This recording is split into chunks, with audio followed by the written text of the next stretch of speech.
ہم سب کو پتہ ہے کہ پاکستان اور چائنا جو ہے وہ ہر سال ایک بہت بڑی ایئر ایکسرسائز کو کنڈکٹ کرتے ہیں شاہین کے نام سے. پچھلے سال بھی اس ایکسرسائز کو چائنا میں کنڈکٹ کیا گیا تھا, لیکن اس دفعہ یہ ایکسرسائز جو ہے وہ پاکستان میں کنڈکٹ کی جائے گی اور آنے والے اگلے 1 سے 1.5 ماہ کے اندر اس ایکسرسائز کو کنڈکٹ کیا جائے گا. اس حوالے سے ایک بہت ہی زیادہ امپورٹنٹ اور ایک پازیٹیو قسم کی اپڈیٹ ہمارے پاس آئی ہے کہ اس دفعہ اس ایکسرسائز میں چائنا اپنے J-16D electronic warfare year craft کو لے کر آ رہا ہے. مطلب کہ اس ایکسرسائز کے اندر باقی ایئر کرافٹ کے ساتھ ان کے J-16D گراولر ایئر کرافٹ بھی پارٹیسپیٹ کریں گے, جو کہ اس ایکسرسائز کے لیے ایک بہت زیادہ پازیٹیو چیز ہے, کیونکہ J-16D کی کیپیبلٹیز کا ہم سب کو پتہ ہے. اس ٹائم پر دنیا میں سب سے زیادہ capable electronic warfare fighter plate form جو ہے وہ چائنا کا J-16D ہے, اور اس چیز کو امریکہ بھی ایکسیپٹ کرتا ہے. تو اس ایئر کرافٹ کا پاکستان کے ساتھ ایکسرسائز میں پارٹیسپیٹ کرنا ایک بہت بڑی چیز ہے. اور یہاں پر انٹرسٹنگلی اس چیز کو بھی رول آؤٹ نہیں کیا جا سکتا کہ پاکستان ایئر فورس کا انٹرسٹ کریٹ ہوگا اس ایئر کرافٹ کو فیوچر میں ایکوائر کرنے میں, کیونکہ اوور آل ایک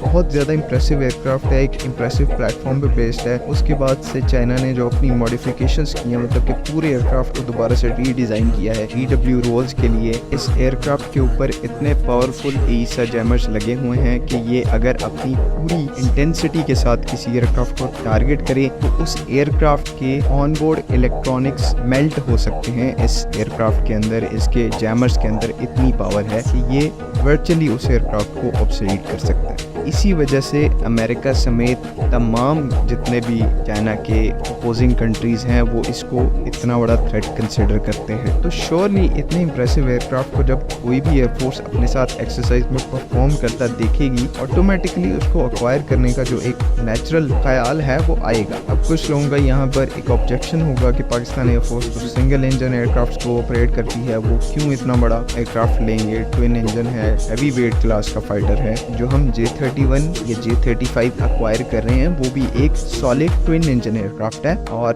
صرف J-31 J-35 تک بات نہیں رہتی. Pakistan air force in future جو L-15 advance trainer jet acquire کرنے والی ہے وہ بھی ایک ٹوین انجن ایئر کرافٹ ہے. تو شیورلی پاکستان ایئر فورس جو ہے وہ سنگل انجن کے کرزمے سے باہر آ رہی ہے اور twin engine fighter aircrafts کو بھی ایکسیپٹ کیا جا رہا ہے. J-16D کی اگر بات کریں تو آلدو پاکستان ایئر فورس جو ہے وہ ڈیڈیکیٹڈ EW ایئر کرافٹس کو بھی ایکوائر کر رہی ہے, مطلب کہ جو ہمارے ٹرانسپورٹ ایئر کرافٹ یا پھر بڑے پلیٹ فارمز پہ بیس EW ایئر کرافٹ ہوتے ہیں, پاکستان ایئر فورس ان کو بھی ایکوائر کر رہی ہے. لیکن دا فیکٹ از کہ یہ جو EW ایئر کرافٹ ہوتے ہیں جو کہ فائٹر پلیٹ فارمز پر بیسڈ ہوتے ہیں, ان کو بھی اگنور نہیں کیا جا سکتا. اور آج کل کے ماڈرن سینیریو کا, ماڈرن بیٹل فیلڈ کا یہ بہت زیادہ ایک امپورٹنٹ ایسٹ ہے, بیکاز بڑے EW پلیٹ فارمز کی بہت زیادہ لمیٹیشنز ہیں. ایک تو بہت زیادہ کاسٹلی ہوتے ہیں, دوسرا ان کو اسٹینڈ آف رینجز پہ رہنا پڑتا ہے کیونکہ ایزیلی شاٹ ڈاؤن ہو سکتے ہیں, منوور نہیں کر سکتے. لیکن آن دا ادر ہینڈ جو fighter based EW platforms ہیں کمپیریٹیولی چیپ ہوتے ہیں, اور سنس کے سائڈ بائی سائڈ کام کرتے ہیں وہ فائٹر دوسرے فائٹر ایئر کرافٹ کے جن کو اوریجنلی پروٹیکٹ کرنا ہوتا ہے, تو وہ زیادہ اچھے طریقے سے ان کے ساتھ رہ کر تھریٹس کو نیوٹرلائز کر سکتے ہیں اور